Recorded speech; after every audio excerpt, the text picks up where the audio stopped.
Issu du mariage de raison entre le Mouloudia et l'Amical de Schaerbeek, le United Brussels s'est donné les moyens de ses ambitions pour grandir harmonieusement. Vecteur social par excellence, le United Brussels entend donc bien se faire un nom au sein du handball noir-jaune-rouge. L'UBHC, c'est 4 lettres, et c'est surtout 2 objectifs. Un, c'est d'être le plus grand club de Bruxelles de handball. Et pour ça, nous mettons tous les moyens en œuvre. Comme je vous ai dit, 7 entraîneurs, c'est pas peu. Nous commençons de très jeunes jusqu'à l'équipe qui a joué tout à l'heure. Et le deuxième objectif, c'est de passer en 2e division nationale. Et nous attendons de nouveau 2 joueurs encore qui vont venir nous compléter. Et nous sommes quasi certains, en tout cas nous l'espérons énormément, de pouvoir monter en 2e division. Peux-tu nous expliquer comment le groupe a accueilli cette fusion entre les 2 clubs ? En fait, on a été surpris parce qu'on pensait qu'il fallait intégrer les 2 collectifs de côté, mais en fait la fusion s'est fait vraiment naturellement. Il n'y a pas eu d'effort à faire pour intégrer les joueurs de l'équipe, d'une des équipes. Donc ça s'est vraiment fait naturellement, ce qui était sympa. Il y a un groupe qui est motivé pour travailler. Ce qu'on voudrait essayer simplement, c'est de créer un club au niveau du handball, mais qui soit totalement ancré dans toute la région bruxelloise et que nous puissions avoir les solutions pour pouvoir arriver à ce que ce club n'ait plus de problèmes financiers. Les communes nous aident déjà assez, mais je pense qu'il est intéressant pour nous de pouvoir avoir beaucoup plus de sponsors et d'avoir un public qui soit beaucoup plus visuel.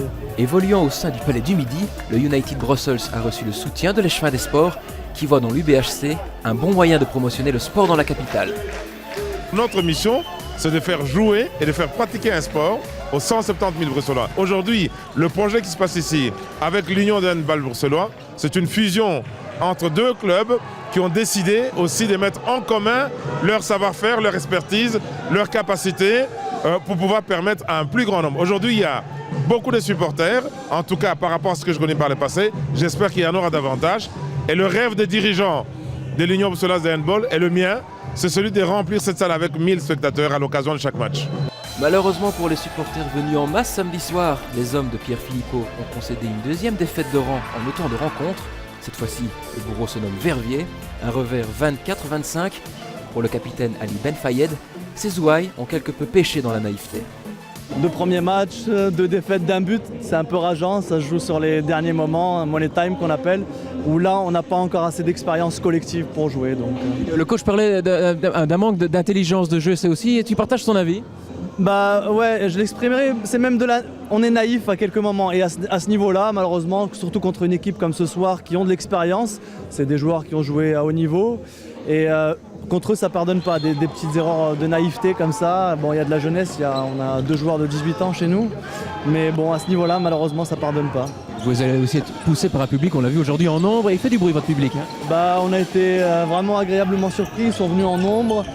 Malheureusement, on n'a pas su vraiment les remercier comme on voulait. On s'est battu et j'espère que ça va continuer et qu'on leur montrera qu'on est au niveau. Malgré ces 2 écueils, le United Brussels a tout pour accéder à l'échelon supérieur. La mayonnaise prendra tôt ou tard, soyons-en persuadés.